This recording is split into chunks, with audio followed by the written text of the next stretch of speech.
Boa noite. Essa é a primeira transmissão do ciclo de debates Educomunicação, Democracia e Eleições, uma realização da Associação Brasileira dos Pesquisadores e Profissionais em Educomunicação, ABP-Educom. O projeto faz parte do Programa de Combate à Desinformação do Supremo Tribunal Federal, o STF, e tem parceria da Rede Nacional de Combate à Desinformação, a RNCD.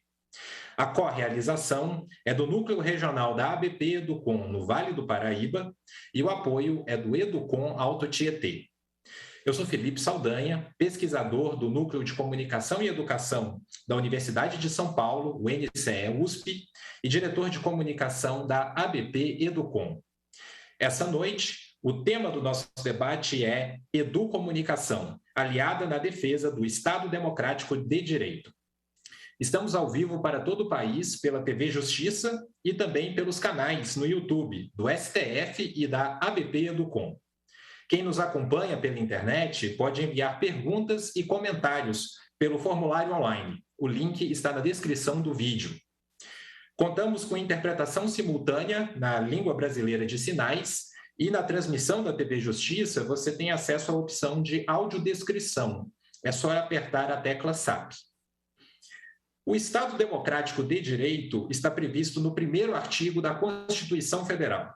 Esse sistema garante a soberania popular e o respeito aos direitos humanos, mas nem sempre é facilmente compreendido, além de sofrer ataques, que acabam por enfraquecer a nossa convivência social.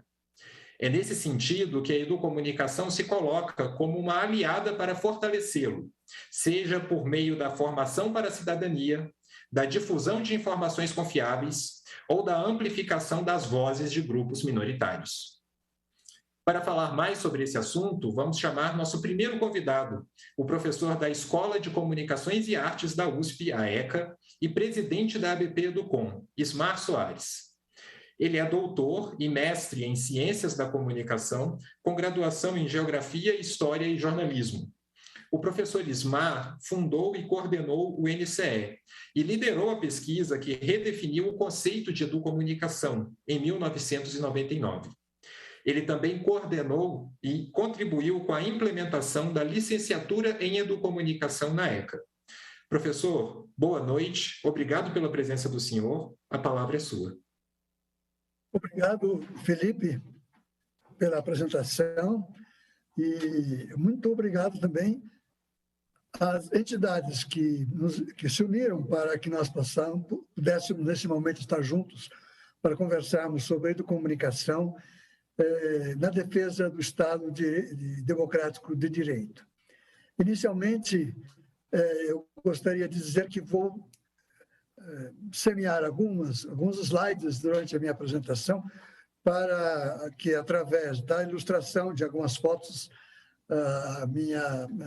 as minhas palavras possam ser melhor entendidas. Então, eu peço ao Pedro que coloque o primeiro slide para que eu possa, então, iniciar a minha apresentação. Inicialmente, queria dizer o seguinte: o conceito de comunicação, o termo de comunicação, ainda é bastante desconhecido pelo sistema educativo, pelo sistema comunicacional, pela área de direito. Então, vale a pena, nesse início, nós informarmos o seguinte: aqui nós temos a capa de um livro que representou o resultado de um congresso desenvolvido em 2015 pela ABP-Educom sobre a relação entre educomunicação e direitos humanos. Do que estamos falando? Quando falamos de educomunicação, nós estamos falando de uma prática que nasce na América Latina, a partir dos anos 50, 60, 70, da mobilização das organizações sociais na busca de ações que levassem à superação dos seus problemas, mas a partir de uma perspectiva, a perspectiva do diálogo, da solidariedade, da mútua cooperação e a partir da gestão democrática dos processos comunicativos internos às organizações e pela luta pela democratização de todo o processo de comunicação do país. A luta pelo direito à expressão. No caso, estamos falando de um direito que consta no artigo 19 da Declaração Universal dos Direitos Humanos de 1948. No caso, nós estamos falando de um conceito que está como elemento fundamental para que a sociedade latino-americana pudesse entender seus próprios direitos e lutar pelos direitos da coletividade. O próximo, por favor, Pedro. Nesses últimos dias ou meses, na verdade, estou falando de um acontecimento de julho de 2021, exatamente há um ano, foi quando a Academia Brasileira de Letras ela publica a 6ª edição do Vocabulário Ortográfico da Língua Portuguesa, com 382 mil entradas, 1000 palavras, sendo que 1000 delas eram novas. Entre as palavras novas está a palavra educomunicação. E a Academia Brasileira de Letras define a educomunicação como conjunto de conhecimentos e ações que visa desenvolver ecossistemas comunicativos abertos, democráticos, criativos, e esses espaços culturais, midiáticos, educativos formais e não formais, na mídia, mediante o uso de linguagens e recursos de comunicação, das artes e tecnologias da informação, garantindo-se as condições para a aprendizagem e o exercício prático da liberdade de expressão. Trata-se de uma definição bastante técnica, e da onde a Academia Brasileira de Letras tirou essa definição e aplicou a este conceito. Tirou de uma pesquisa realizada pelo Núcleo de Comunicação e Educação da USP, entre 1997 e 1999, em que examinou a prática da sociedade latino-americana nas suas bases em 12 países da América Latina. E identificou que na interface comunicação e educação existiam algumas práticas que estavam presentes em todo o continente, e a essa prática foi dado o neologismo, foi definido o neologismo educomunicação. Um neologismo que poderia ter muitos significados, mas que o Núcleo de Comunicação e Educação entendeu que representava, na verdade, a maneira como a América Latina estava agindo na interface comunicação, educação e no uso da comunicação em benefício do bem-estar coletivo. Nesse sentido, a Academia Brasileira de Letras deu cidadania para o conceito educomunicação. E com isso, então, nós unimos uma história de uma luta política e cultural de longos anos, de décadas na América Latina, com o reconhecimento oficial da nossa academia para dizer a educomunicação existe, ela tem um sentido, e o sentido é esse. Na interface comunicação e educação é possível avançar para que alcancemos a mobilização da sociedade em torno dos grandes direitos, especialmente o direito de expressão. Por favor, Pedro, o próximo slide. E quando falamos, então, nessa prática, nós chegamos a uma realidade muito importante para nós. Chegamos ao fato de que o poder público reconheceu o conceito, reconheceu o termo, reconheceu a prática, que era alternativa, que estava à margem da sociedade e que não fazia parte, portanto, das perspectivas do processo comunicativo oficial ou dos próprios projetos de educação hegemônicos.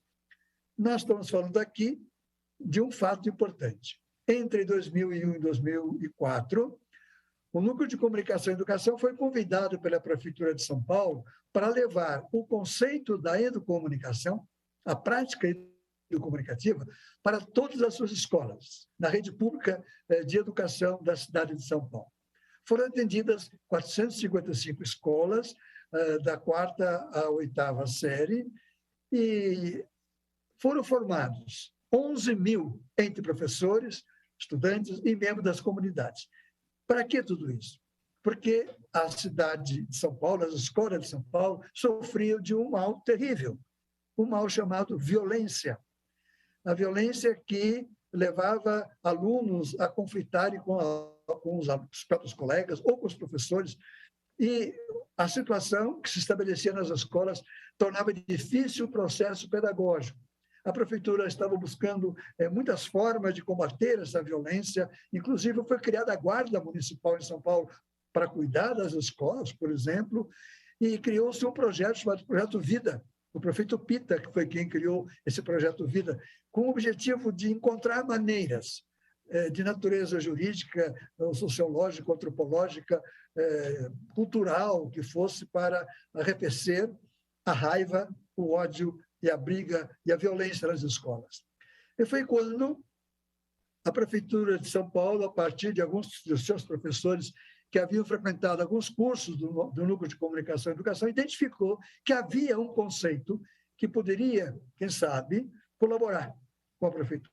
A Prefeitura chama o Núcleo de Comunicação e Educação, inicia um trabalho de mobilização de 7 semestres, entre 2001 e 2003, e, a partir de núcleos estabelecidos na região, em diferentes espaços da Prefeitura, foi possível ir formando, grupo após grupo, todas as escolas, as 455 escolas, com 25 pessoas formadas de cada escola, para a implementação de práticas educomunicativas a partir do uso dos recursos da comunicação. Iniciamos trabalhando com rádio, por exemplo, para que os alunos passassem a se respeitarem e a produzirem coletivamente um ecossistema comunicativo pacífico, e fazendo com que a aprendizagem avançasse, mas especialmente para que eles entendessem a importância de trabalhar com a comunicação a partir da perspectiva dialógica. Claro que atrás dessa filosofia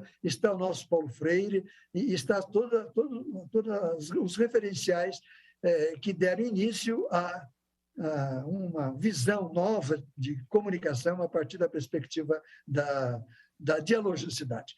Essa pintura que vocês encontram, esse quadro, vocês estão vendo um grupo de adolescentes, uma professora, crianças, uma escola, uma praça, no fundo, um parque de diversão e a cidade inteira. Esses meninos e meninas e crianças estão trabalhando com as tecnologias, buscando a paz. No boné do menino do centro está a paz. E nas costas do menino, à direita do vídeo, está a imprensa jovem. E não é o caso de uma escola, é o caso de todas as escolas da Prefeitura de São Paulo, política pública. E isso acontece na cidade de São Paulo, mas isso já acontece em centenas de cidades e municípios do Brasil e em toda a América Latina. Isto é, aquilo que a Academia Brasileira de Letras definiu, utilizando uma proposta conceitual do Núcleo de Comunicação e Educação de 20 anos atrás, hoje é uma prática presente na sociedade latino-americana, especialmente no universo da educação e no universo da sustentabilidade do meio ambiente. Agora trabalhamos com esse conceito também na área da saúde e na área da assistência social. Próximo, por favor. Nesse próximo slide, vocês vão ver que a educomunicação está profundamente enraizada no território brasileiro. Essa foto é de 2014.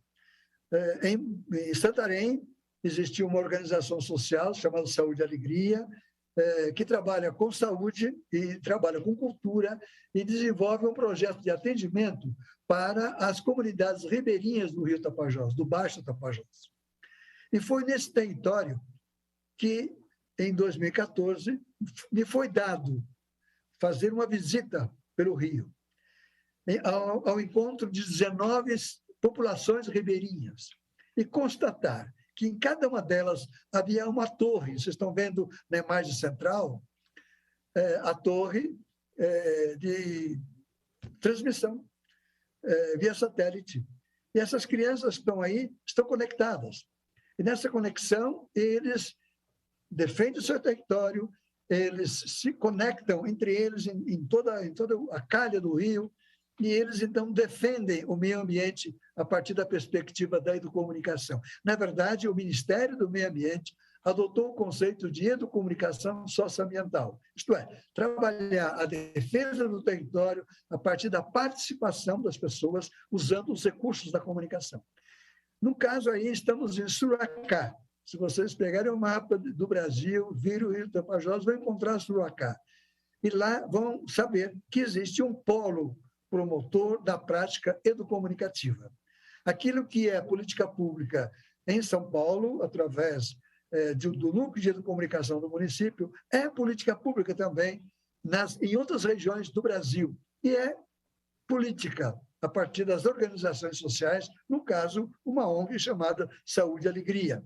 Hoje tive contato com Santarém, ao afirmar que iria conversar com vocês, e me informaram que, neste momento, a Prefeitura da cidade de Santarém e existe uma mobilização no Estado de Santarém para transformar a educomunicação em política pública em toda aquela região. Próximo, por favor. O próximo slide. Aqui, vocês estão vendo nesse slide um acontecimento importantíssimo. Estamos aí no ano de 2017, portanto, algum tempo atrás, antes da pandemia. Uma mesa, adolescentes nessa mesa, e está escrito Seminário Estadual de Educação em Direitos Humanos de São Paulo. Do que se trata? Trata-se do seguinte, o Brasil aprovou, em 2010, um plano de educação em direitos humanos a ser implementado em todo o país, envolvendo a educação, envolvendo a comunicação, envolvendo a área da justiça, a área da segurança, todas as áreas, solicitando que cada estado implementasse o seu plano de educação em direitos humanos. São Paulo, que tem uma área de trabalho na Secretaria da Justiça voltada para a educação em direitos humanos, existe um conselho que cuida dessas questões, decidiu, então, elaborar o seu plano.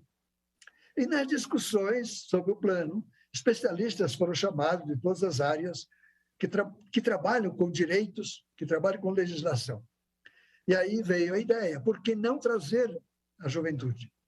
E aí vocês vão encontrar na mesa dois adolescentes com a camisa alaranjada e uma menina com a camisa branca. Nós estamos aí frente a um projeto de educomunicação unindo escola pública e escola particular. A escola particular é o Colégio Dante Alighieri e a escola pública é o EMF Casablanca.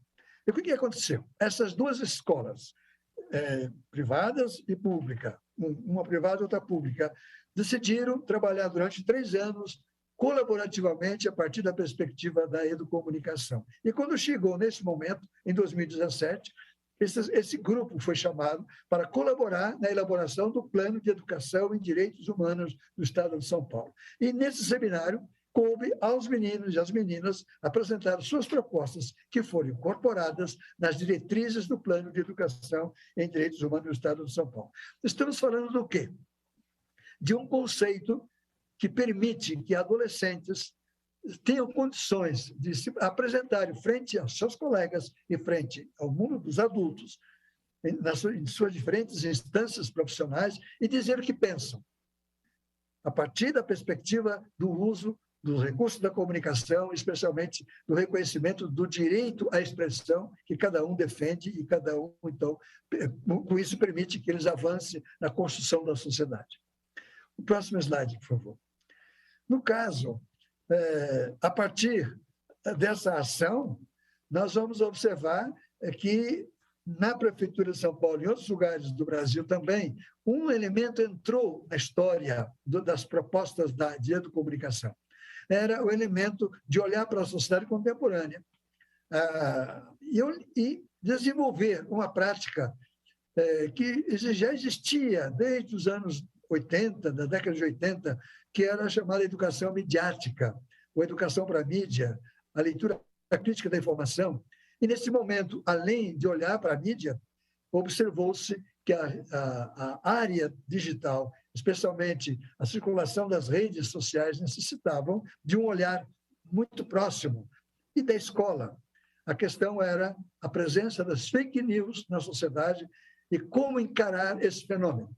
Aqui nós estamos numa sala de aula, justamente da escola da Casablanca, EMF Casablanca, em que a garotada da imprensa jovem está discutindo o problema da fake news, combatendo, portanto, a desinformação. Nós estamos aqui entrando, nesse momento, no objeto desse seminário.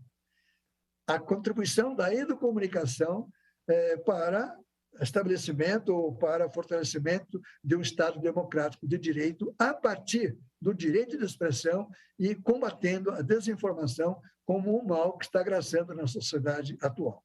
Próximo. E nesse contexto, nós vamos observar um fato muito curioso e muito interessante. A base da conversa entre educadores e os meios de comunicação no passado recente era de um confronto. O mundo da educação olhava para a mídia com muita desconfiança, acreditando que muitas vezes os meios de comunicação manipulavam a sociedade. Então, foram criados os projetos de educação midiática, educação para entender a mídia e para denunciar o que fosse necessário. Nesse momento, nós estamos encontrando um fato interessante. Comunicadores profissionais responsáveis e que estão observando as maldades do mundo, os ódios engendrados em muitos setores da sociedade, comandando processos de comunicação, desviando, portanto, a população da possibilidade de obter informações corretas e verificadas. Nesse momento, a mídia busca os educadores conversam com os profissionais de comunicação numa nova aliança, numa superação de possíveis confrontos para um bem comum. E, no caso aqui, estou ilustrando essa configuração de diálogo entre educadores e comunicadores a partir da ação, por exemplo, do Canal Futura, que tem um programa dedicado a discutir a mídia, e um instituto chamado Palavra Aberta, que tem um grande programa de educação midiática no Brasil.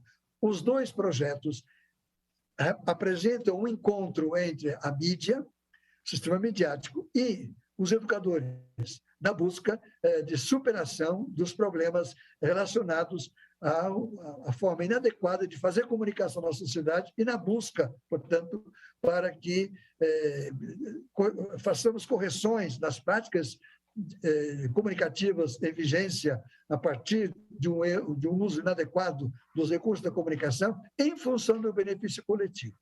No caso, eu vou passar a palavra aos colegas, o Felipe vai chamar os demais palestrantes, e que entrarão em detalhes a respeito das questões aqui colocadas.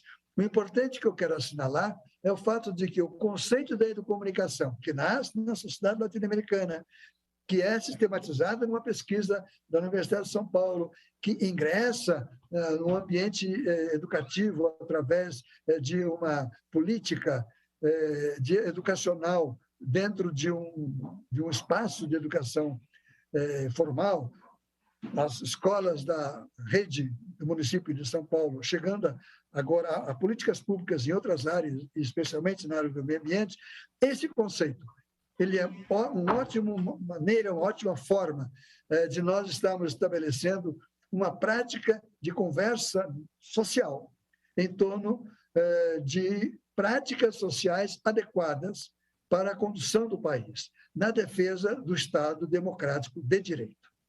Passo, então, a palavra ao Felipe, para que a gente possa continuar as nossas apresentações. Muito obrigado, professor Ismar, por todo esse resgate histórico da educomunicação.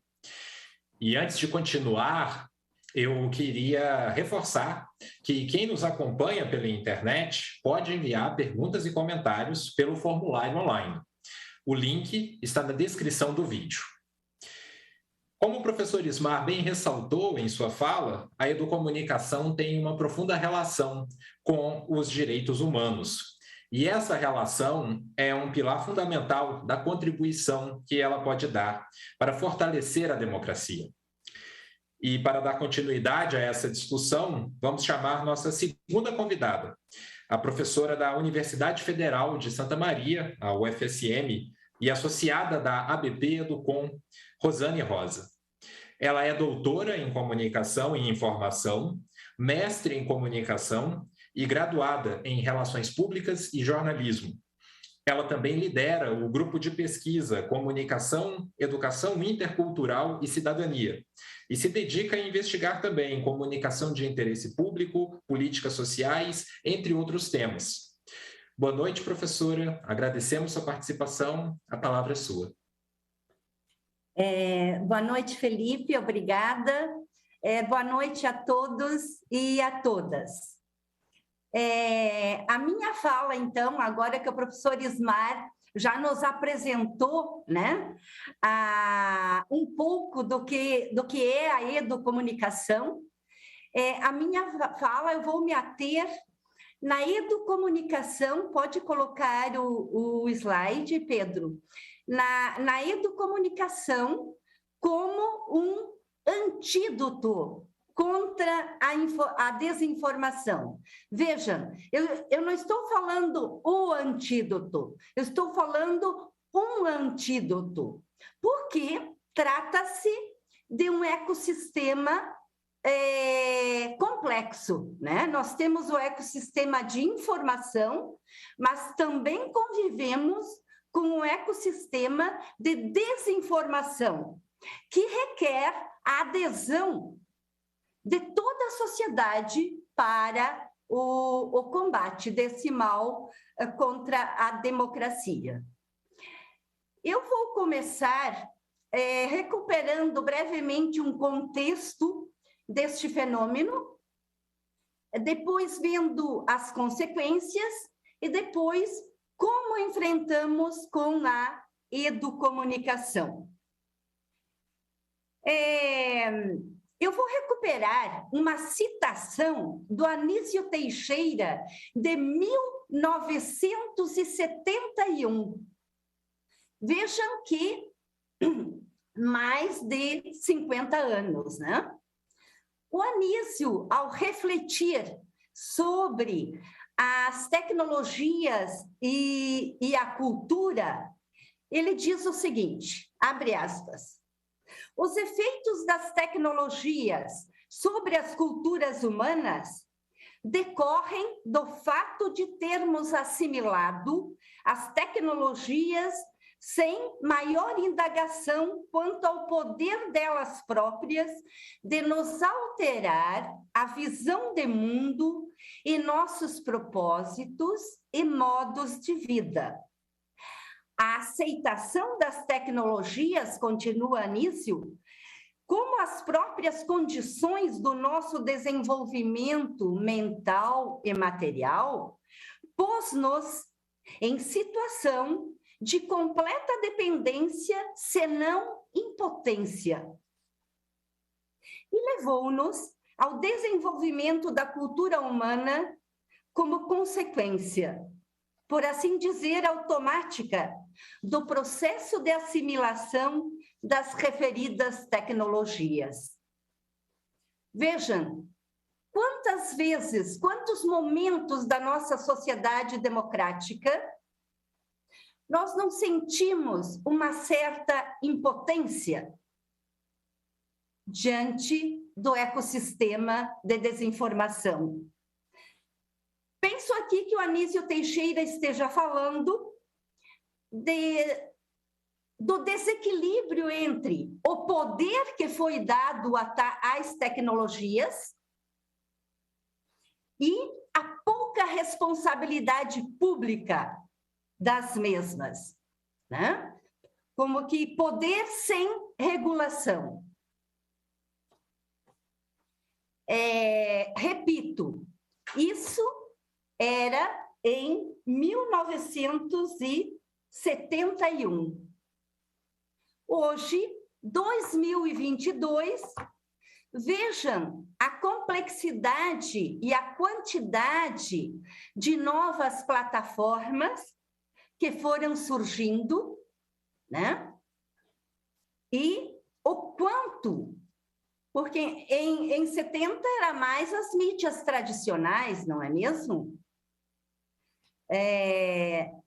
Depois é que teve essa efervescência do desenvolvimento das mídias digitais.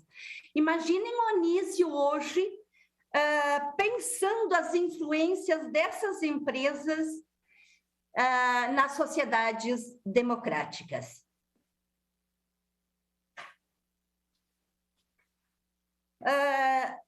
O que nós vemos, acabamos, né? A pandemia continua, mas vimos o quanto influenciou esse fenômeno na pandemia, o quanto atrapalhou no combate, né? A infodemia, uma epidemia de informações falsas atrapalhando o combate.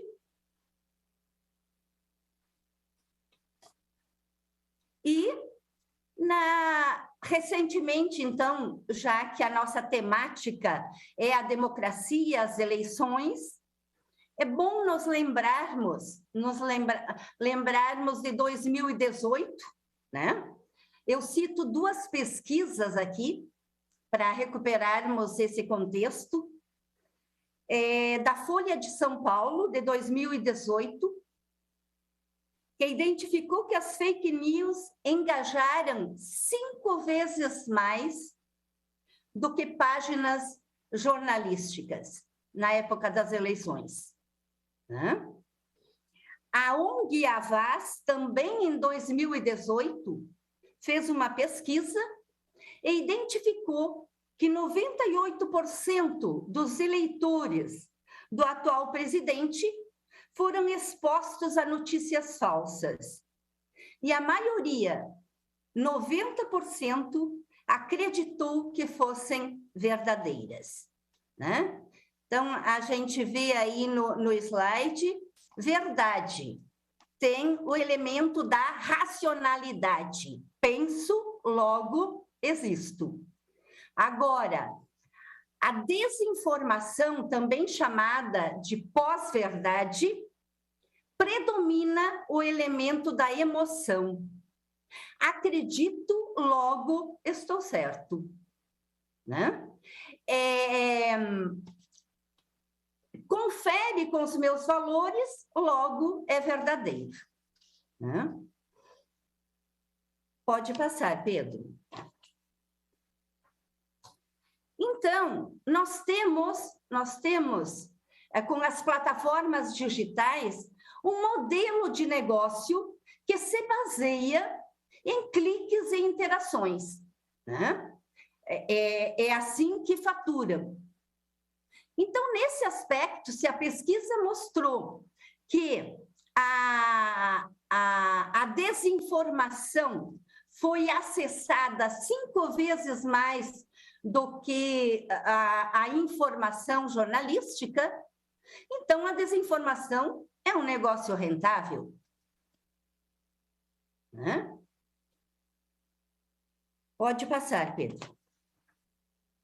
E aí, temos diferentes tipos, chamados também de distúrbios de informação, a minar a opinião pública, né? Principalmente em anos de eleições, como estamos. Nós temos 2 grandes tipos, que são conteúdos falsos e conteúdos com intenção de dano, né? Então, ali nós temos conexões falsas, conteúdos ilusórios, contexto falso, conteúdo impostor, manipulado, fabricado, e má informação, né? Vazamento, assédio e o discurso de ódio. Então, temos aqui uma realidade de infoxicação, né? É muita produção de informações com a autocomunicação, né? Todos podendo publicar e produzir informações. Mas também temos e sofremos de infoxicação por desinformação. Não? Pode passar. Então, um ecossistema de desinformação E por quê? Porque nós estamos mergulhados, como sociedade democrática, mergulhados em tal desordem. Primeiro, pelo acelerado desenvolvimento tecnológico nas mãos de forças, tanto políticas quanto econômicas, globais, que são descomprometidas com o interesse público e com a democracia. Né? O que importa é as curtidas para render lucros. Um descomprometimento.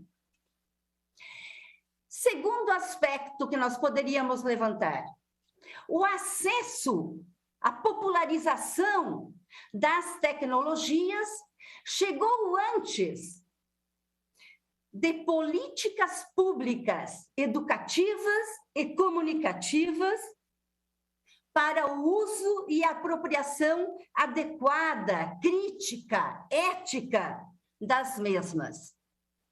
Recupero aqui o conceito do barbeiro de destempos.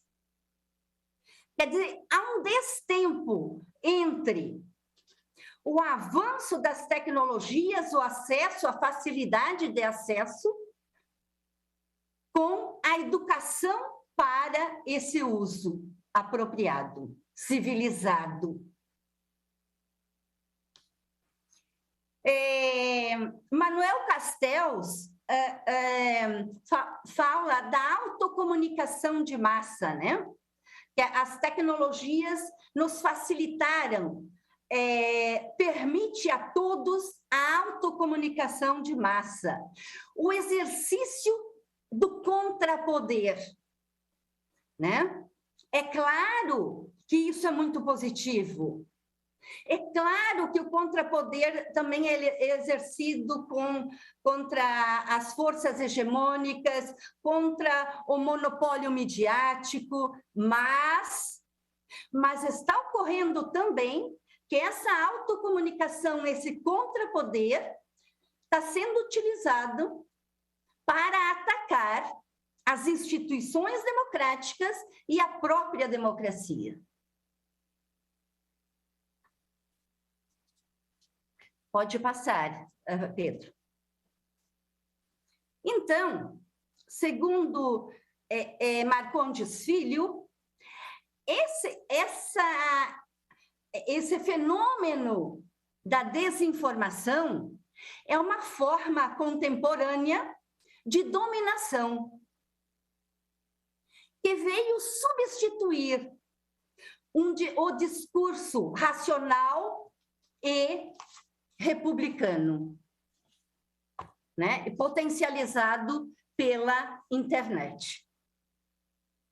E Amaral e Santos dizem que a manipulação pública dos sentimentos cria empatia sem as pessoas saberem que é fake e induz muitos à ação, né? Seja o compartilhamento, etc. Pode passar. Então, quais as consequências? As consequências desse fenômeno da autocomunicação mal utilizada, né? Ou utilizada irresponsavelmente. Nós temos, entre as consequências, né? Aqui na opinião de Marcondes Filho, acirramento dos conflitos e da intolerância, as redes de ódio, desregulação entre razão e emoção, predominando a segunda, persuasão em lugar da argumentação, formação de casulo cultural e a produção de imaginário social fascista, conversando só com quem concorda comigo. Esvaziamento da opinião pública com destruição de práticas discursivas plurais, racionais e consensuais, fundamentais para uma democracia de alta intensidade. E descrença no discurso racional e científico, e a predominância do pensamento místico-tecnológico. Aí temos soldados da fé, do moralismo, do fascismo, atuando nas redes. Pode passar, Pedro. Que recursos, então, nós temos para combater este mal contemporâneo? É claro que fake news sempre existiram, mas hoje é potencializada pela internet. Que recursos? Nós temos a educomunicação. Vou falar em seguida. Nós temos o jornalismo, que ganha maior importância porque são informações checadas. Nós temos redes de verificadores de fatos, né? Os próprios meios de comunicação tradicionais se uniram para fazer essa checagem. As próprias tecnologias digitais, a inteligência artificial ajuda muito nessa identificação, nesse monitoramento. E, claro, uma legislação específica para regulação e responsabilização das plataformas digitais, né? Não só poder, mas também responsabilidade. Pode passar, Pedro. Então, felizmente, a gente tem assistido e acompanhado, né, os esforços do TSE, muitas ações para combate, muitas parcerias. E sendo a principal medida foi o acordo entre o TSE e as plataformas digitais, né? Um grande avanço. Com certeza, para essas eleições, foi um grande avanço. Pode passar, Pedro. Então, nessa parceria entre o TSE e as plataformas digitais, os avanços, muitos deles foi para fazer chegar o desmentido, né? Esse pacto, que as plataformas, as redes, façam chegar o desmentido a cada usuário exposto a uma notícia falsa, mas verificável. Outra medida, implantar mecanismos visíveis e acessíveis para a denúncia de posts enganosos. Banir robôs maliciosos e contas falsas, identificação de conteúdo pago. E, muito importante, é preciso desintoxicar o algoritmo. Né? Segundo a Havas, reprogramar para promover informações plurais e não impulsionar conteúdos falsos nas listas de recomendações aos usuários. Então, são todas ações que cabe às plataformas digitais adotarem como parte de sua responsabilidade em sociedades democráticas, né? E não só usufruir do poder. Pode passar, Pedro.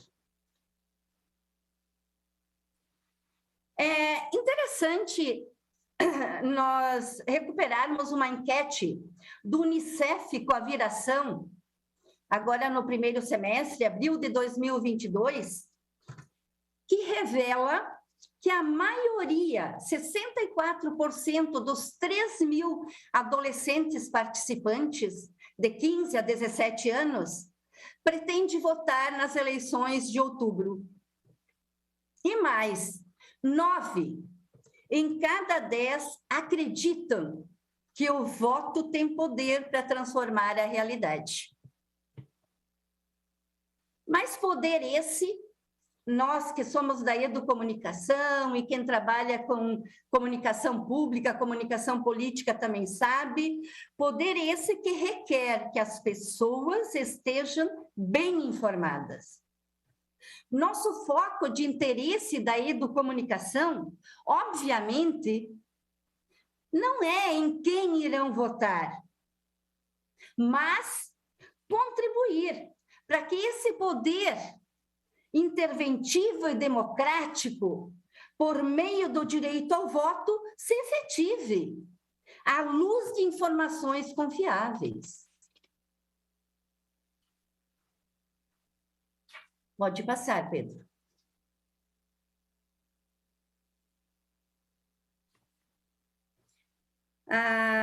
Aqui tem um vídeo que depois vocês poderão assistir, tá? Não vamos passar então agora.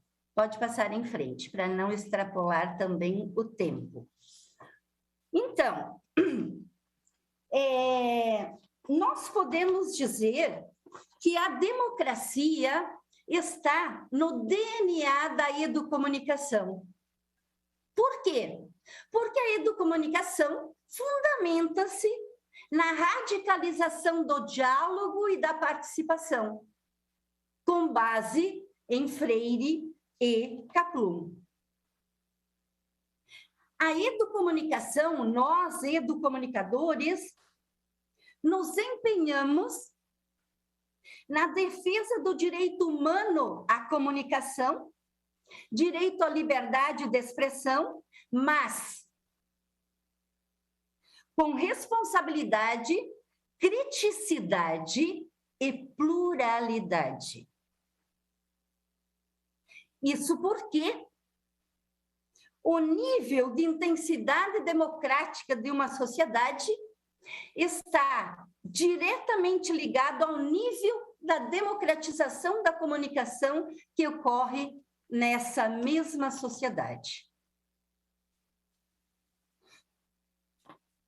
Pode passar.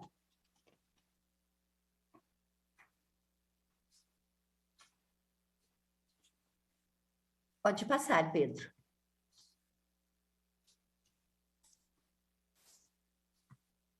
Então, quais as contribuições da educomunicação, né? Que tem várias áreas de intervenção, mas para focarmos na temática de hoje, a principal contribuição é a educação crítica e ética para o uso e interação nas mídias. A educomunicação, ela ensina, nós ensinamos nesse cenário para ajudar a construir a sociedade democrática, nós ensinamos a economia política das mídias tradicionais e das plataformas digitais, para entender, para as pessoas entenderem como funcionam. Ensinamos a desintoxicar com a apropriação de mecanismos seletivos, a evitar manipulações, discernir informação confiável de enganosa, aplicar o filtro da qualidade e da credibilidade das fontes, a classificar as informações de acordo com seus propósitos. É para entretenimento? É para propaganda? É notícia? É opinião? Aprender a distinguir. Assim, entendemos que contribuímos para a formação de opinião própria de nossos jovens, principalmente. que essas opiniões próprias orientem decisões conscientes, como, por exemplo, o voto de outubro.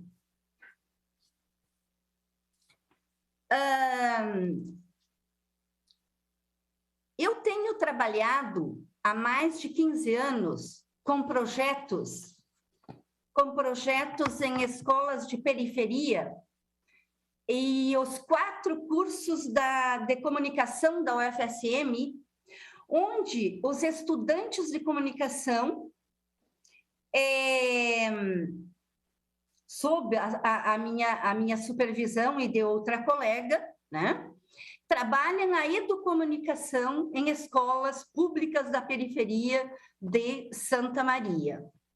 E esse é um bom gancho de contribuição dos cursos de comunicação, principalmente das universidades públicas, né? Ajudar nesse processo junto às escolas públicas, dando formação para professores, oficinas para os estudantes. Também atuamos em rádios comunitárias da Quarta Colônia, combatendo a desinformação e as fake news. Atualmente, eu estou envolvida numa formação de professores da rede salesiana de todo o Brasil, e a temática que nós estamos trabalhando é da desinformação. Aí, os professores trabalharam com os alunos e estão trabalhando, né, algumas atividades. Vou citar 2. Primeiro, os professores selecionam informações da internet, geram notícias falsas, disponibilizam notícia real e falsa para as equipes. As equipes fazem exercício de verificação na internet para tentar descobrir o que é verdadeiro e o que é falso. E aí, compartilham com a turma essa experiência. Uma outra atividade que a gente tem feito é equipes também. Os alunos criam uma notícia falsa sobre o ambiente escolar, trocam a notícia com outra equipe, refletem sobre a notícia falsa recebida da outra equipe. Por exemplo, ser compartilhada nas redes sociais. Quais as possíveis reações dos usuários que tiveram acesso a essa desinformação? A quem poderia prejudicar? Quais seriam as consequências? Né? Eles fazem toda essa reflexão com uma realidade próxima. E o testemunho dos professores é que esse critério da proximidade sensibiliza muito os estudantes. É forte para conscientizar. E aí, por fim, eles produzem, cada equipe produz uma contranarrativa, ou seja, uma resposta de forma didática, desconstruindo a mensagem falsa e evidenciando o dano daquela publicação, né? Os professores dizem que eles chegam a fazer teatrinhos para gravar, para tentar que a mensagem seja mais convincente, né? Então, são essas as reflexões que eu gostaria de trazer e vou estar aberta para qualquer questionamento. Acho que não passei o meu tempo, né, Felipe? Está dentro, sim, do tempo, professora. Muito obrigado pelas suas considerações, por todo esse mergulho de fôlego no tema da desinformação e por nos mostrar um pouco a relação desse fenômeno com a educomunicação e como é possível a educomunicação combater, né, por meio de práticas, principalmente na escola.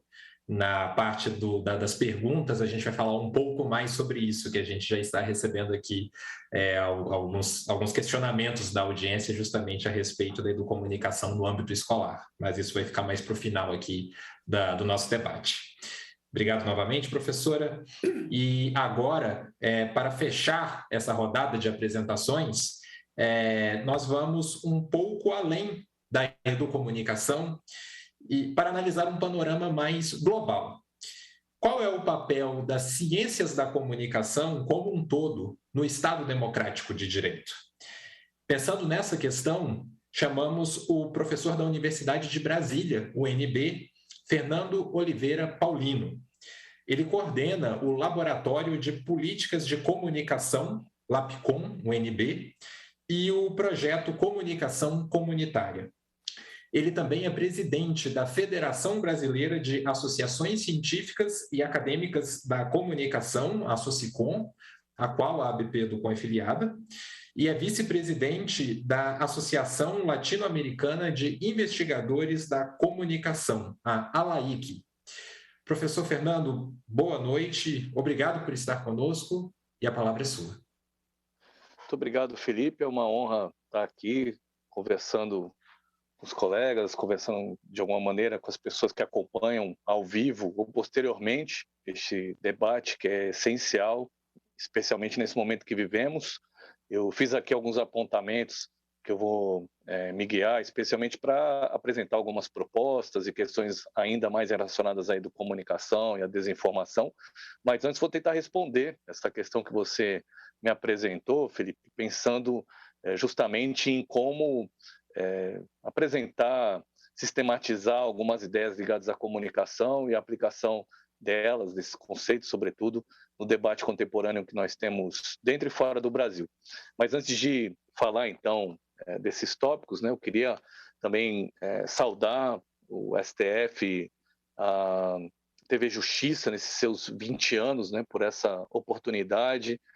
Queria também fazer uma saudação especial ao professor Ismar, você e todas as pessoas da BP Educom que têm desenvolvido atividades muito importantes para o nosso campo científico, né? Também com isso queria fazer uma saudação à professora Rosane, aos colegas do portal Educom no Alto Tietê.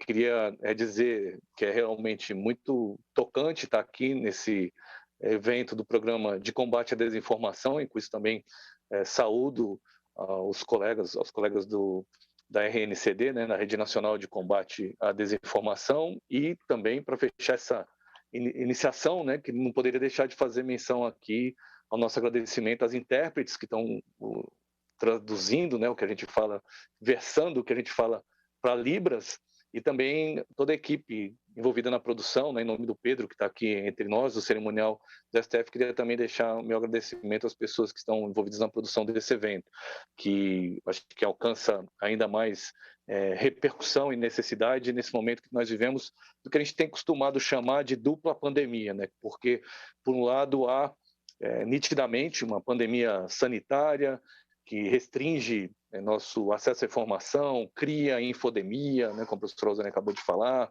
dificuldades de compartilhamento de informação, crescimento de movimentos anti-vacina, por um lado, e por outro também, nas pesquisas que a gente tem feito, foi possível, tem sido possível, infelizmente, diagnosticar o crescimento de uma pandemia política pelo crescimento global, não só no Brasil, de tentativas autocráticas, isto é, de fortalecimento, de hipertrofia, ou seja, de inflação, né, do poder executivo sobre os outros poderes. E isso no Brasil, especialmente nessa relação atual entre o poder executivo e o poder judiciário, é algo que merece a nossa reflexão e para o qual a ciência da comunicação tem muito a dizer, Felipe, aí respondendo um pouco a sua questão, porque nossa área de conhecimento, assim como o direito também, né, e as outras ciências sociais aplicadas, tanto pode ser vista como um conhecimento meio, né, porque faz uma intermediação na sociedade em termos de divulgação, difusão de conhecimento, como também tem na comunicação um objeto específico, o que possibilita também pensar, como o professor Ismar falava, na importância do direito à expressão, do direito à comunicação e da percepção da comunicação como uma área setorial de políticas públicas. Então, a educomunicação me parece que se insere decisivamente nessa compreensão da importância de preparar as pessoas, como nós vimos, né, para uma relação ainda mais produtiva e ainda mais ontologicamente, existencialmente, não apenas como receptores, mas também como produtores de conteúdo. Então, nesse aspecto, Felipe, no mundo, não só no Brasil, o professor Ismar falou muito bem da realidade latino-americana, mas também no que a gente costuma chamar, né, de sul global, ou seja, em ambientes que incluem os países africanos, do sudeste asiático, e mesmo no norte global, né, na Europa, dos Estados Unidos, mesmo, né, na Austrália, Nova Zelândia, países com indicadores de desenvolvimento humano significativos, tem havido esforços muito interessantes que podem ser úteis para esse programa por possibilitar justamente isso, uma interação entre o poder público e a sociedade com o envolvimento das instituições de educação, buscando contribuir para que o Estado democrático de direito funcione a favor da sociedade, não contra a sociedade, né? Ou seja, que a gente tenha medidas que favoreçam a convivência em sociedade e as ações que produzam efeitos em sociedade, e com isso a gente assegure direitos civis, políticos e sociais. E só para terminar essa primeira parte, respondendo mais diretamente a sua questão, Felipe, acho que isso é muito visível em algumas situações brasileiras recentes, né? Estamos comemorando nesse ano de 2022, por exemplo, os 10 anos da Lei de Acesso à Informação, que tem sido definitiva para fortalecer a transparência, a prestação de contas, o diálogo, né? E evitar o crescimento do autoritarismo, por exemplo. E a Lei de Acesso à Informação foi fruto de ações, reflexões que envolveram diretamente colegas de pesquisadores, né, relacionados à informação e à comunicação. Outro exemplo que eu daria no âmbito nacional e global, Felipe, para responder sua pergunta relacionada a essa questão, né, de eleições, democracia, comunicação, educomunicação, informação, se deu no Brasil com as mobilizações pela comunicação pública, que levaram, né, desaguaram no fortalecimento, por exemplo, de medidas como a TV Justiça, a Empresa Brasil de Comunicação e também, né, a chamada Comunicação Pública da Ciência, que tem entidades como a SBPC, nossa grande entidade mãe do progresso da ciência do Brasil, um estímulo permanente para que a circulação de informação aconteça e as pessoas tenham, num país tão desigual, né, com tantas assimetrias, possibilidades de exercerem os seus direitos e conhecerem os seus deveres.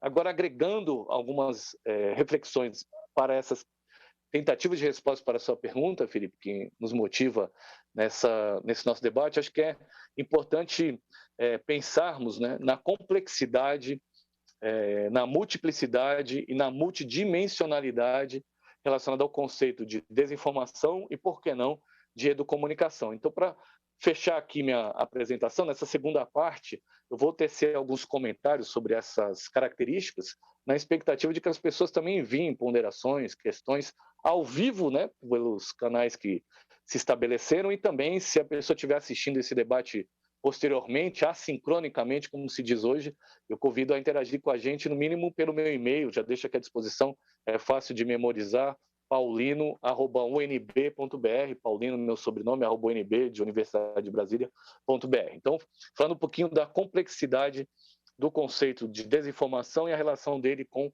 educomunicação. A senhora Rosane já tinha antecipado o fato de que esse conceito de desinformação, ele é histórico, ele acompanha a humanidade, ele é ao mesmo tempo tático e estratégico, já foi utilizado em diversos momentos, né, e com diversos fins, incluindo ações relacionadas a conflitos e disputas entre países, disputas internas e externas às sociedades, a grupos políticos e pessoas, e essa situação se intensificou nos últimos tempos por tecnologias, especialmente as plataformas digitais, que têm aumentado a velocidade, o alcance e o dano relacionado a conteúdos falsos, que são, especialmente a conteúdos falsos, né, que são propagados por esses ambientes, né? E eu acho que isso é fácil, é muito possivelmente percebido na realidade contemporânea, até por conta do uso maciço que nós temos num país como o Brasil das mídias sociais, e eu acho que isso está diretamente ligado ao crescimento, né, do acesso aos telefones celulares que tivemos nos últimos anos, uma popularização um pouco maior, não ainda universal, do acesso à internet, e é algo que também ganhou uma certa mistura explosiva no nosso país, né, que certamente vai pontuar as medidas que o STF tem feito em parceria com as organizações e as instituições científicas, acadêmicas, de educação superior, especialmente, por conta de fragilidades que nós temos na sociedade brasileira em relação ao letramento, né? Níveis ainda muito preocupantes de alfabetização, especialmente de educação científica, dificuldades estruturais, porque as pessoas têm acesso à internet, mas ainda é um acesso muito restrito, que não permite necessariamente a checagem necessária, né? A checagem essencial, melhor dizendo, de informações que chegam pela mídia social, porque às vezes os pacotes que as pessoas têm, especialmente na telefonia móvel, não necessariamente possibilitam acesso a sites que poderiam ser úteis para checagem, o que já possibilita com que eu sugira, né, que nesse programa haja algum tipo de interlocução com as operadoras de telecomunicações para, especialmente nesses meses que nós vamos ter a seguir de período eleitoral, haja algum tipo de promoção, acordo que possibilite ainda mais acesso à informação, acesso aos dados móveis para assegurar a checagem de informação, e também uma situação que traz uma complexidade e uma preocupação ainda maior no Brasil em função do sistema de mídia que nós temos no país, né? O professor Ismar lembrou bem que há hoje ações em parceria com os veículos de comunicação, e isso é muito bom, com seus profissionais, mas ainda temos alguns déficits históricos significativos em relação à concentração da propriedade dos meios de comunicação, em relação à precariedade do sistema público de comunicação, né? E isso acho que foi demonstrado antes da gente começar aqui o nosso debate, essa resistência no bom sentido, né? Que os profissionais das emissoras públicas de comunicação, como a TV Justiça, realizam para conseguirem desenvolver o seu trabalho, muitas vezes até com limitações nas suas atividades cotidianas. Então, acho que as instituições educativas, ações de educomunicação também têm um papel decisivo para o fortalecimento do sistema público de comunicação, e há também outra característica histórica do sistema midiático no Brasil, que é essa conexão com grupos políticos, grupos partidários que merecem a nossa reflexão. Além dessa característica, eu queria terminar minha apresentação falando de duas, assim, bem resumidamente. Uma que é a multiplicidade do conceito de desinformação, que traz um desafio grande para ações de educomunicação, porque quando a gente fala em desinformação, a gente está falando não apenas, né, o professor Rosane já apontou isso, de situações de má informação, de precariedade da informação, né, do que em inglês é chamado de misinformation, né, mas também de situações que envolvem intencionalidade, que envolvem práticas calculadas, que podem ser aliadas a conceitos, como o professor Ismar já tinha falado, de fake news, pós-verdade, etc., que vou deixar um pouquinho de lado também em função do tempo. E, para concluir, acho que é preciso levar em conta a multidimensionalidade desse conceito de desinformação e a aplicação dele relacionada a situações que incluem, né, risco às instituições em países como Brasil, Estados Unidos, Hungria, Polônia, com medidas eleitorais e eleitoreiras, né, de normalização do absurdo.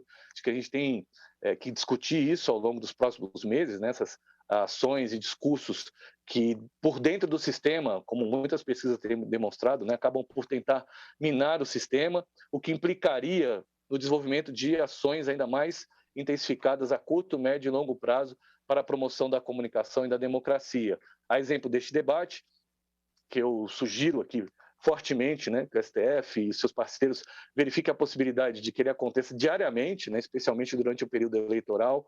Também gostaria de sugerir, né, como uma medida possível de promoção da educomunicação e de prevenção à desinformação, um contato, um diálogo com as plataformas digitais, como, né, o STF e o TSE têm buscado fazer, incluindo nesse diálogo, debate sobre algoritmos e de como eles podem ser, não, né, tentando fazer com que eles que sejam menos danosos, que a gente consiga estabelecer uma ação, né, de redução de danos.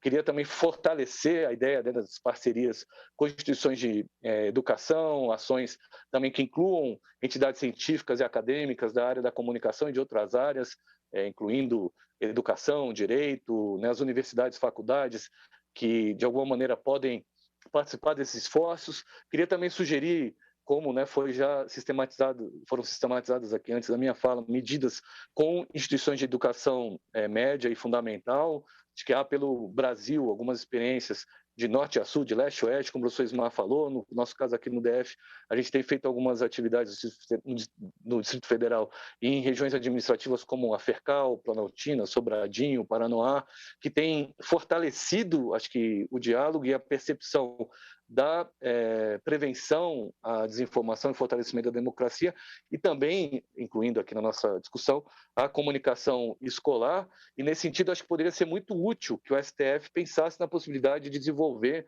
mesmo que num tempo curto, concursos de redação, de desenho, relacionados às temáticas desse nosso debate, estímulo à produção de webséries com os estudantes, que poderiam, acho que, contribuir decisivamente, claro, os docentes e técnicos também das instituições de ensino.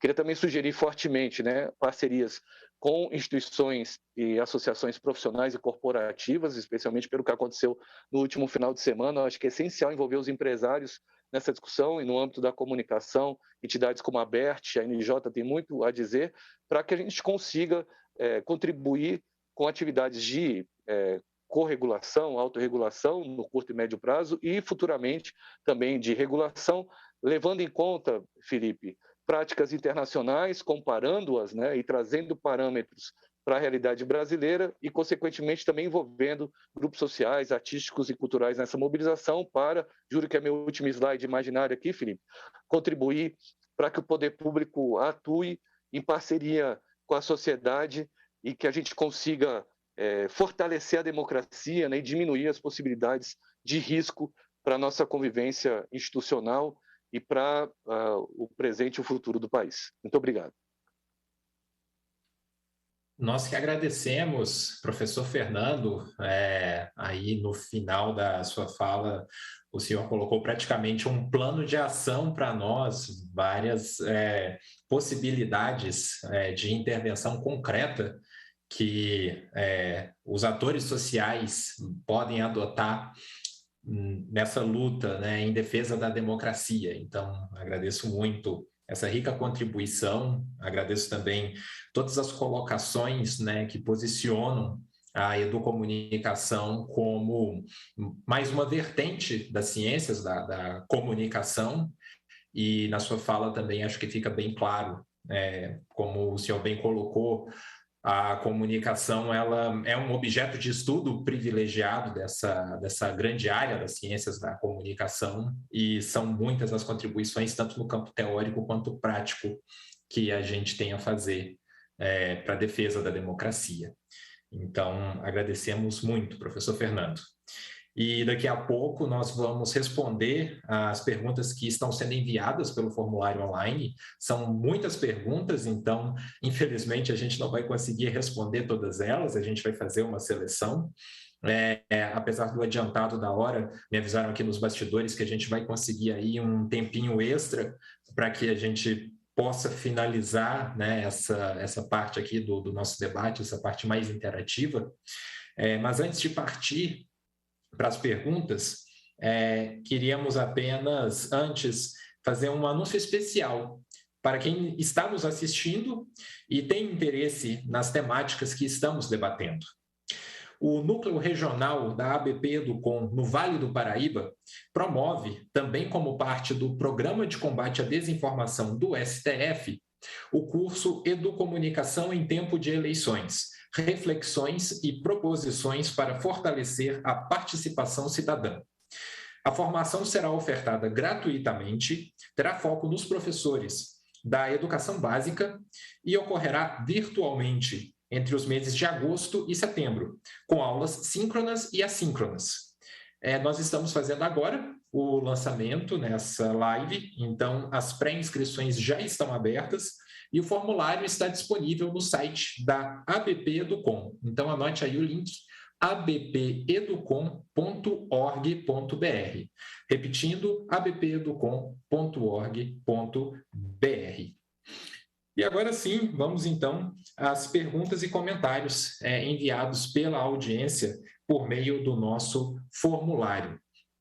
E eu vou reunir algumas perguntas que foram enviadas e que dizem respeito a educação formal. Muitas perguntas questionam como no ambiente escolar a gente pode utilizar estratégias da educomunicação nesse contexto de defesa da democracia. Então, eu vou fazer um grupo de perguntas aqui, uma amostra de perguntas, e já vou direcionar para a professora Rosane. Algumas delas foram enviadas especificamente para a professora Rosane, e feito esse grupo de perguntas, eu já pediria também para a professora para fazer as considerações finais, caso ela deseje, né? E depois a gente também temos algumas outras questões para os professores Ismar e Fernando. Mas então, professora Rosane, o Carlos Lima, de São Paulo, ele pergunta como os estudantes podem se engajar na luta contra as fake news usando as ferramentas da educomunicação. A Sandra Rúbia da Silva, de Santa Maria, Rio Grande do Sul, pergunta, na sua opinião, como estimular o letramento midiático na base para combater a desinformação? A Vanessa Vantini, de São José dos Campos, São Paulo, pergunta como aproveitar as práticas educomunicativas para levar os temas eleição, fake news e democracia para a sala de aula. E a senhora até começou rapidamente a falar isso, né, no fim da sua apresentação, então, se quiser retomar e aprofundar esse assunto, é uma dúvida aqui frequente da nossa audiência. Obrigada pelas perguntas. E se o professor Ismar depois quiser ajudar, ajuda os universitários. Então, os professores das áreas de linguagem e de história têm trabalhado muito essa questão das fake news, né? E nós temos, além de selecionar alguns vídeos para sensibilização dos estudantes, né? A gente seleciona vídeos, passa os vídeos e debate. Tem muitos vídeos bons nesse sentido para combate às fake news, exemplos, inclusive, que causaram morte, né, de pessoas inocentes por causa de fake news. Então, a gente trabalha primeiro um momento de sensibilização, porque parece que é uma coisa distante. Se fala, se naturalizou. Então, a gente procura recuperar exemplos de fora e que cada um, porque a educomunicação, como eu falei, ela demanda muito diálogo e participação. Aí, cada participante é convidado a compartilhar alguma fake news que ou recebeu e compartilhou sem saber, ou que tomou conhecimento de um familiar ou de um amigo, de uma amiga, né? Então, tem esse momento inicial, trabalhamos os critérios de notícia, de notícias confiáveis, né? Como identificar também sinais, evidências de notícias falsas. Promovemos a pesquisa, então, diante de uma notícia falsa fabricada ou que eles tiveram contato, eles fazem esse exercício de pesquisar na internet, em várias fontes, ver se é verdadeira ou falsa, né? E tudo em equipe, tudo se discute depois com o grande grupo. E depois, como eu falei anteriormente, se produz uma notícia falsa que envolva a realidade próxima, né? Seja de colega, seja da direção, seja da professora, e se compartilha com as demais equipes, se analisando criticamente as consequências desse ato, né? E projetando se essa informação fosse publicada, as consequências, né? As consequências. E também aprendemos, ensinamos e produzimos contranarrativas, que é uma narrativa que desconstrói pedagogicamente a notícia falsa. E isso pode ser em forma de texto, de memes, várias linguagens, né? De áudio. Então, a gente deixa livre para escolherem o tipo de linguagem que querem produzir. Então, portanto, envolve vários momentos. Conscientização, conhecer esse fenômeno e outros casos, pesquisar, limpar, conhecer as características e produzir e analisar criticamente num ambiente próximo. Acho que, de forma breve, seria isso. Muito obrigado, professora Rosane, por mais essas considerações. E seguimos aqui, então, com mais perguntas. E eu vou passar agora uma pergunta para o professor Ismar, e aí o professor também pode ficar à vontade para comentar esses pontos que já foram levantados na fala da professora Rosane, mas a gente também acrescenta aqui uma pergunta que foi enviada pela Sueler Costa, de Mogi das Cruzes, em São Paulo. Professora Ismar, ela comenta o seguinte: a educomunicação se constrói por meio de redes que juntas vão mobilizando cenários.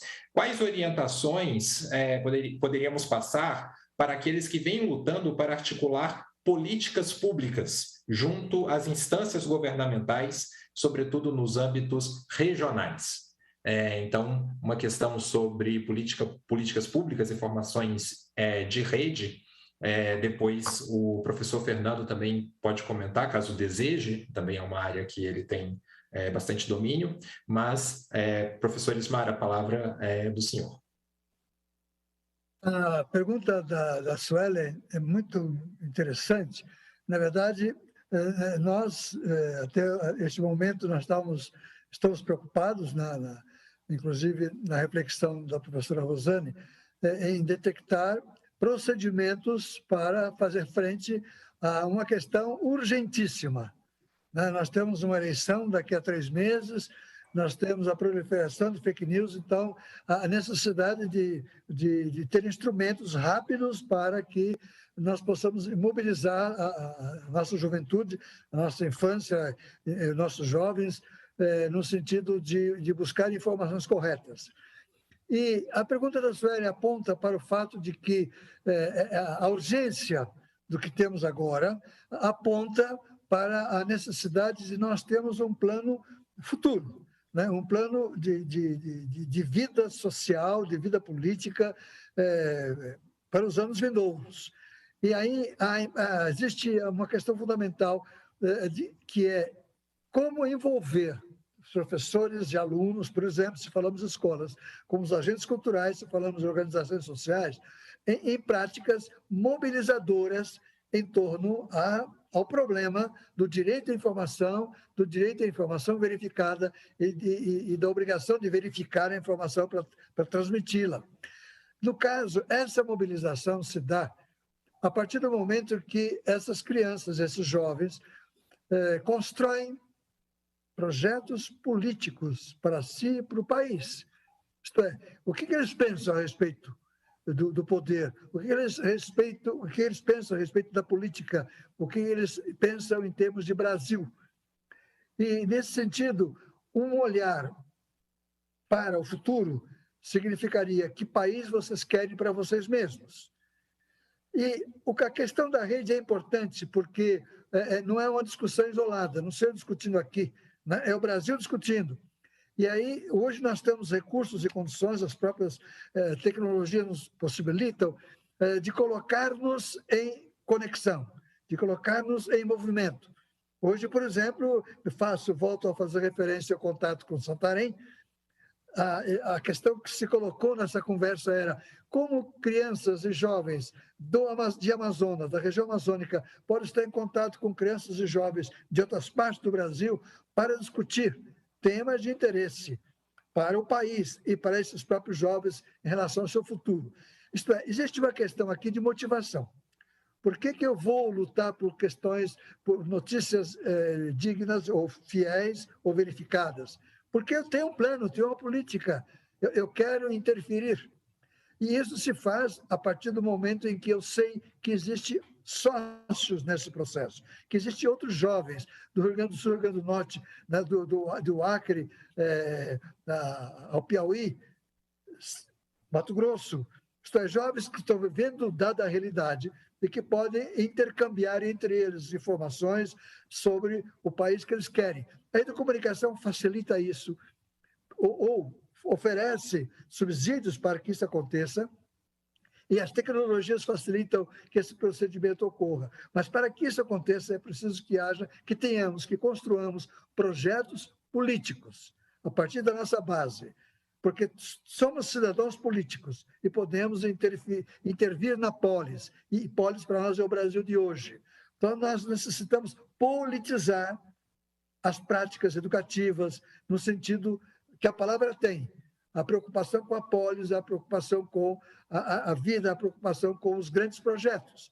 E, para isso, é muito importante o testemunho de quem mora na Caatinga, o testemunho de quem mora na Floresta Amazônica, o testemunho de quem mora nos Pampas, o testemunho de quem está à beira de incêndios destruindo a sua região. Esses testemunhos, envolvendo as populações, por que não as crianças indígenas estarem nessa troca de informação? Por que não as crianças quilombolas estarem envolvidas nessa troca de informação entre eles? Então, a educomunicação vem convocar a população jovem do Brasil a se unir para construir um projeto de país, a partir do direito à expressão e a partir do exercício dessa prática. Aí eu me lembraria da importância que tem os grêmios nos espaços escolares, onde as pessoas se reúnem e onde exercitam a prática eleitoral, elegem os seus colegas. E para essa eleição acontecer, é preciso que eles discutam quem é o melhor, quem tem um projeto mais adequado. Então, é essa prática que permite que essas crianças possam se envolver com o país, envolver com as mudanças que estão acontecendo. Então, eu colocaria, além das práticas propostas pela Rosana, no sentido de trabalhar especificamente com uma metodologia para avançar na decifração do problema das fake news, a necessidade de nós pensarmos também na mobilização das pessoas para que elas, a partir da vontade de ter um país melhor, possam criar redes de reflexão sobre o Brasil que precisamos. Obrigado, professor Ismar. Então, agora eu vou passar a palavra para o professor Fernando e pedir também para que, na sequência, ele faça suas considerações finais, porque aqui nos bastidores avisam que a nossa reserva de tempo, infelizmente, já está no fim. Mas, resumidamente, professor Fernando, políticas públicas, né, assim como o professor Ismar comentou, é um tema que várias pessoas aqui da audiência estão perguntando sobre isso. O Rafael Martini, de Florianópolis, acabou de enviar uma pergunta semelhante a esse respeito também, sobre políticas públicas de comunicação e educação. Então, eu queria que você comentasse desse continuidade à discussão sobre políticas públicas, professor Fernando, e, se possível, arrematando também sobre se a gente poderia pensar em políticas públicas voltadas para a formação de futuras lideranças, já que o assunto aqui educação, escola. Será que também não seria o caso de a gente pensar na formação de lideranças políticas? Essa última pergunta, inclusive, é da Silene Lourenço, de São José dos Campos, São Paulo. Obrigado pelas questões, né? Eu acho que elas são essenciais, especialmente no médio e longo prazo, mas antes de falar do futuro, acho que é premente falar do presente. com o perdão da rima, Felipe, porque acho que a primeira medida que a gente tem que levar em conta após esse debate é a luta pela garantia da realização das eleições no país, já que essa discussão envolve a justiça. Então acho que a gente tem que se hermanar, criar redes, criar laços em defesa do sistema eleitoral, para assegurar a continuidade democrática no país, a realização de eleições, no plano federal, também nos planos estaduais. Isso pode parecer meio distópico, mas é o momento que a gente vive no Brasil. Então, nos próximos pouco mais aí de 2 meses, é essencial que a sociedade brasileira, as instituições, como dizia, empresariais, científicas, acadêmicas, escolares, educacionais, estejam todas elas em contato, professores de todos os níveis de educação, técnicos, estudantes, em defesa da democracia. Eu acho que esse é o primeiro ponto que a gente tem, o que implica, né, em algumas medidas também relacionadas a esse momento, em termos de mobilizações em defesa da educação e da comunicação, da educomunicação, compreendendo a importância de que os investimentos em educação, ciência e tecnologia alcancem essas áreas, né, e no plano mais macro, se desdobrem esses investimentos em políticas públicas, que na luta de tantos anos que acompanham, né, professor Ismar, o Ministério da Educação, Secretaria de Educação, estaduais, municipais, reconheçam a educomunicação, implementem ações como aquelas que foram apontadas nesse debate. Mas como o tempo é curto, eu também queria falar de algumas medidas mais micro, Felipe, que estavam presentes nas discussões, né? Ou seja, eu acho que desenvolver ações de educomunicação contribui para a democratização do ambiente escolar.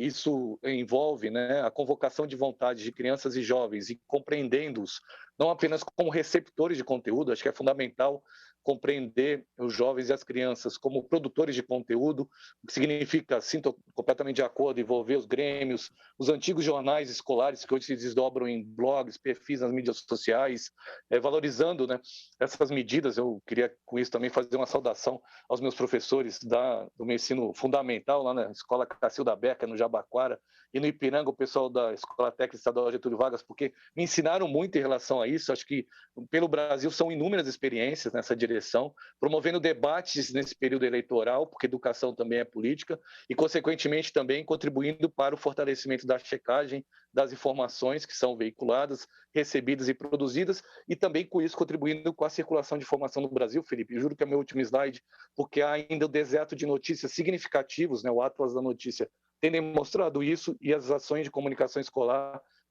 podem diminuir essas assimetrias. Então, quem quiser depois aprofundar cada um desses tópicos, por favor, depois enviem mensagens para nós via BP Educom ou especialmente aqui no meu e-mail paulino@nb.br. Obrigado. Obrigado, professor Paulino. Então, infelizmente, nosso tempo chegou ao fim, mas queria agradecer imensamente ao professor Ismar, professora Rosane, professor Fernando, pela participação em nossa live. Quero agradecer também a toda a equipe do STF, da TV Justiça, pelo apoio técnico. Agradecer aqui nos bastidores às associadas Sueller e Silene pelo apoio também na realização desse trabalho. A você que nos acompanhou, o nosso muito obrigado. E lembramos que, então, o encontro de hoje deu início ao ciclo de debates Educomunicação, Democracia e Eleições, integrado ao Programa de Combate à Desinformação do STF, contando com a parceria da Rede Nacional de Combate à Desinformação, a RNCD, e esse evento teve a correalização do Núcleo Regional da BP Educom no Vale do Paraíba e o apoio do Educom Alto Tietê. Em breve anunciaremos as próximas lives do ciclo. Para saber mais, acompanhe nosso site abpeducom.org.br e nossas mídias sociais, @abpeducom, no Instagram, no Twitter e no Facebook. Uma boa noite.